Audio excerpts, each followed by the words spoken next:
Donc, comme je vous disais ici, on a donc un effacement un petit peu de la technique de collage de la part de Max Ernst.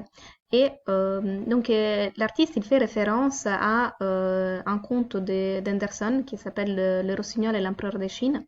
Et ce conte raconte l'histoire de cet empereur chinois qui préfère finalement un rossignol mécanique au vrai oiseau car ce premier ne peut pas s'envoler.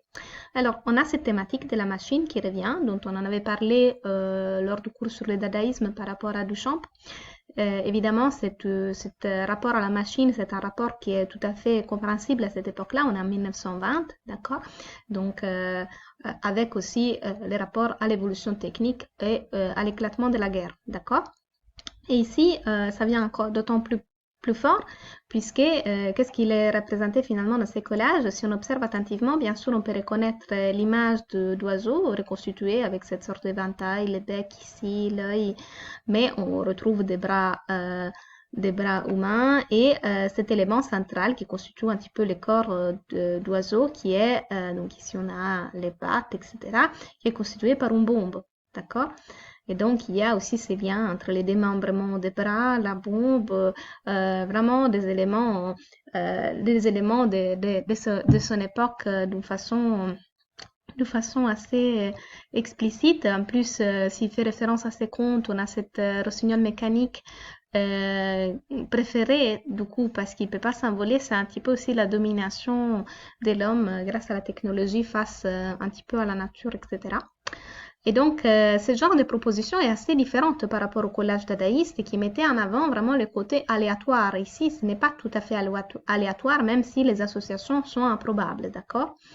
Je vous montre un autre exemple. Donc ici, c'est un collage.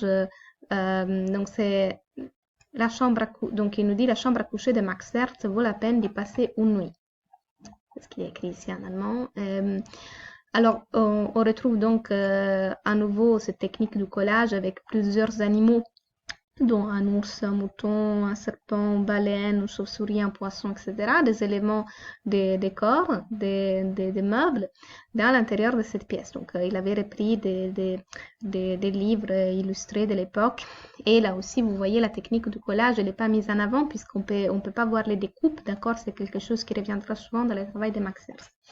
Alors, on les devine plus ici parce que la perspective de ces différents objets n'est pas respectée. Ils apparaissent vraiment collés sur l'image. Mais alors, évidemment, il y a la référence à la chambre à coucher, la référence au monde du rêve, ces éléments animaux, etc., qui sont finalement des animaux qui viennent de l'extérieur pour se retrouver à l'intérieur.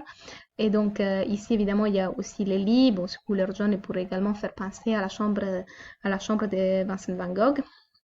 Et donc tout ça pour vous dire que vous voyez bien que ce n'est pas du tout la même démarche que les types de collage et les types de construction d'Ada. D'accord? Et donc Max Ernst, avec cette exposition en 1920, il est finalement vraiment un précurseur aussi de toute une série d'idées, à la fois techniques et aussi thématiques par rapport au monde du rêve, la machine, etc., qui seront exploitées ensuite par les surréalistes. Alors, on va du coup s'attaquer aux techniques plus spécifiquement, quelles sont les techniques privilégiées par les surréalistes. Donc tout d'abord, je vous ai mis ici cette citation qui est une citation qui revient très souvent chez les surréalistes, qui fait partie des chants de Maldador du Comte de l'Outremont de 1869. Et donc il nous dit beau comme la rencontre fortuite sur une table de dissection d'une machine à coudre et d'un parapluie. Donc cette idée vraiment de mettre des choses qui ne sont normalement a priori pas associées comme une table de dissection, une machine à coudre et un parapluie. D'accord? Ça sera cette idée de pouvoir associer des choses improbables qui ne viendraient pas à l'esprit d'associer quelque chose qui reviendra très souvent. Et donc l'une des techniques pour pouvoir donc arriver à activer cet automatisme psychique, cette dictée de la pensée libre des jugements moraux de toutes sortes, sera par exemple le cadavre esquis. Donc peut-être vous en avez déjà entendu parler ou vous l'avez peut-être déjà pratiqué. Donc c'est une technique que l'on peut expérimenter à la fois en dessin ou en écriture. Alors je vous explique comment ça marche. On prend une feuille, donc en général on fait ça à plusieurs personnes. On prend une feuille et on la plie de plusieurs manières et on commence un dessin. Ensuite, donc chacun, par exemple, supposons on est quatre, chacun commence un dessin. Ensuite, Je laisse paraître un petit peu quelques lignes de mon dessin, je le passe à mon voisin en pliant la partie que j'ai dessinée, de sorte que lui, il continue mon dessin, et lui, il va faire la même chose avec son voisin, sans voir ce que j'ai dessiné au préalable. Donc, il va continuer, va poursuivre les lignes qui vont lui suggérer éventuellement des associations, mais sans savoir exactement ce qui a été dessiné. Et à la fin du tour, on va dérouler, on va voir des sortes de compositions de ce type. Alors, il y a plusieurs aspects qui sont intéressants dans cette pratique. C'est le fait que ce soit évidemment des réalisations qui sont faites à plusieurs mains, le fait il y a évidemment l'élément du hasard qui se met en place, donc le fait d'associer des choses improbables puisqu'on ne connaît pas ce que l'autre est en train de faire. En même temps, il y a cette sorte de développement d'automatisme qui va aller révéler l'inconscient un peu plus dans la recherche surréaliste que dans celle d'Ada. Alors, d'un point de vue littéraire, cela peut se faire, par exemple, on va construire une phrase de cette manière qui va donner les résultats comme la citation que je vous ai lue tout à l'heure. Donc, la rencontre fortuite d'un parapluie, d'une machine à coudre sur une table de dissection. D'accord? Donc là, on va par exemple se mettre d'accord en disant, moi j'écris un sujet, toi tu écris un verbe, l'autre il écrit un complément, de sorte que au moins grammaticalement la phrase tient debout, et puis ensuite on va la lire. Cela permet, cette technique, de pouvoir découvrir parfois, ça ne marche pas toujours, des associations très intéressantes qui ne nous seraient pas venues à l'esprit autrement, puisque notre pensée est toujours dictée par quelque chose de rationnel, de structuré. Je vous montre d'autres exemples. Alors, ces cadavres esquis, ils sont... il y a des images qui se répètent souvent. Moi, je l'ai fait aussi avec des étudiants en dessin et il y a des images qui reviennent quand même. Des visages, des corps, etc. Il y a des aspects qui reviennent quand même assez souvent. Celui-ci, par exemple, il est réalisé par André Breton, Valentine Hugo, Tristan Tzara, Greta Kunston. Alors ici, souvent dans les cadavres esquis, on retrouve justement les femmes aussi, des femmes surréalistes ou des femmes qui participaient en tout cas à ce genre d'activité. Et ici, c'est intéressant parce que c'est travaillé sur un papier noir. Donc, c'est un choix qui peut être intéressant. Je vous en montre un autre. Donc ici, c'est un mix. Là, on retrouve à la fois les collages et à la fois les dessins. Donc, je suppose que ça se procédait un petit peu de la même manière, dans le sens où, plutôt que dessiner, on faisait une association en collant des morceaux de papier. Et là, c'est Jacqueline Lamba, André Breton, Yves Tanguy. On est en 1938. D'accord? Alors, une autre technique possible, exploitée par les surréalistes, vous en doutez, c'est le collage. On en a déjà parlé. Je vous ai déjà montré comme quoi Max Ernst avait été un précurseur en ce sens. Et donc, le collage permet d'établir un lien entre la réalité et le rêve dans le cadre d'une esthétique basée sur la contradiction et l'absurde.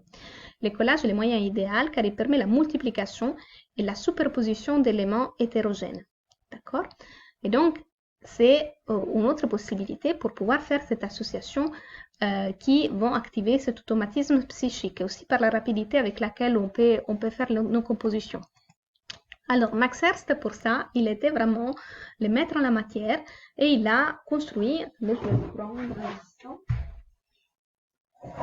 Il a donc réalisé plusieurs romans en images.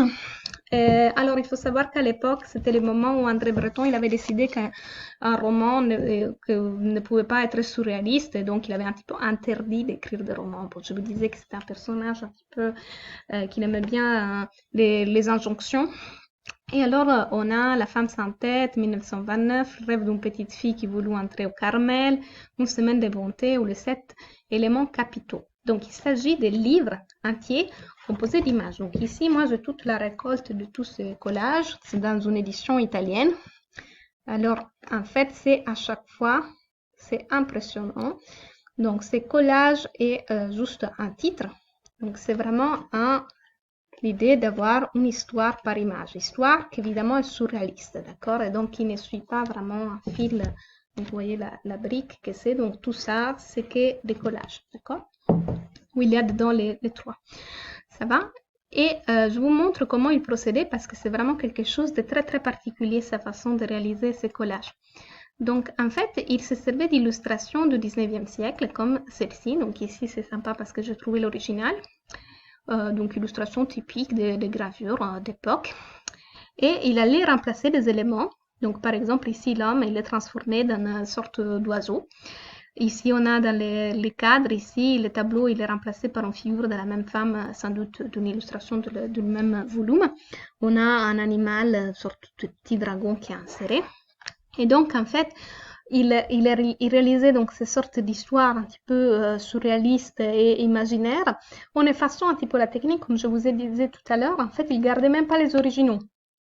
Donc, il faisait son collage et ensuite, ça devait devenir des publications, d'accord? Donc, c'était une façon pour effacer encore plus l'aspect tactile qui peut avoir les collages et donner encore plus l'illusion qu'il s'agisse d'images d'époque, une sorte de Photoshop qui en plus joue avec les traits de même type de gravures, qui donc s'intègrent relativement bien. Il y en a ici, on perçoit quand même qu'il y a deux tonalités de gris différents. Ici, on ne les perçoit pas du tout, là non plus. Donc, parfois, c'est vraiment très, très bien réalisé.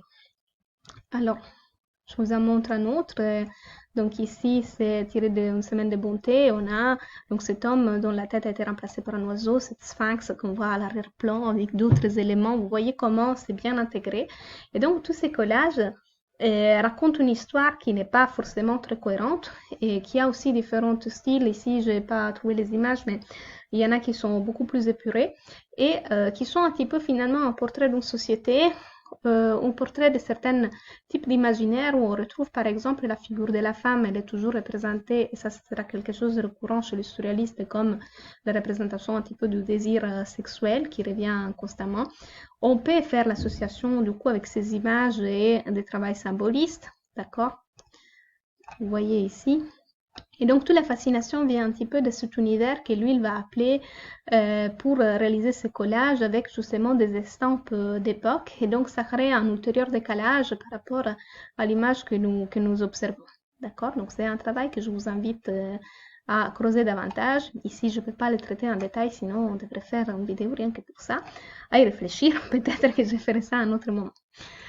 Alors, pour résumer un petit peu ce que nous avons vu par rapport au collage au photomontage, on peut dire que, premièrement, on a vu le trompe-l'œil du cubisme. D'accord? On a vu plusieurs utilisations de ce collage. Et c'était chez Picasso et Braque, vous vous souvenez, on a vu chez Scanet. Et là, c'était l'effet d'intégrer quelque chose qui remplace l'objet réel avec un fonctionnement de trompe-l'œil, c'est-à-dire d'illusion de réalité. Ensuite, nous avons vu chez les dadaïstes le photomontage avec une action politique, surtout chez les dadaïstes allemands, et donc l'effet de dérision, qui est assez similaire à celui de Max Ernst, mais qui avait un engagement plus politique, d'accord? Et nous avons vu que le collage surréaliste, il est plutôt une création de narration onirique qui envisage le dépaysement, qui est provoqué par la confrontation de deux réalités, d'accord?